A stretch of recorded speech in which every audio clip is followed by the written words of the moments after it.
নমস্কার বন্ধুরা, সুদীপ কিচেনে সবাইকে স্বাগত। আজকের রেসিপি পুদিনা চিকেন। প্রথমে আদা, কাঁচা লঙ্কা আর পুদিনা পাতা, ধনেপাতাকে বেটে নিচ্ছি। এতে পেঁয়াজ কুচি, দই ফাটানো, লবণ, পুদিনা পাতা বাটা, জিরে গুঁড়ো, গোলমরিচের গুঁড়ো আর গোলমরিচের গুঁড়ো। এদিকে তেল দিয়ে কড়াইতে বাটার দিয়ে এটাকে গরম হয়ে গেলে এর মধ্যে রসুন কুচিটাকে দিলাম পেঁয়াজ কুচি দিয়ে এটাকে ভালো করে একটু হালকা ব্রাউনি করে ভেজে নেব।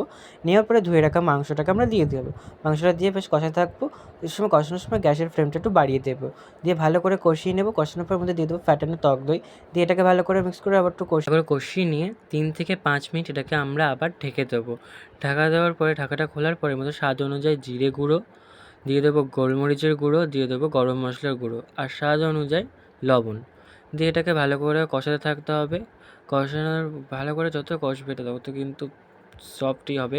এরপরে পুদিনা পাতা, ধনেপাতা বাটাটাকে দিয়ে দিলাম। দিয়ে আরও এটাকে ভালো করে কষে সামান্য একটু চিনি দিয়ে দিলাম।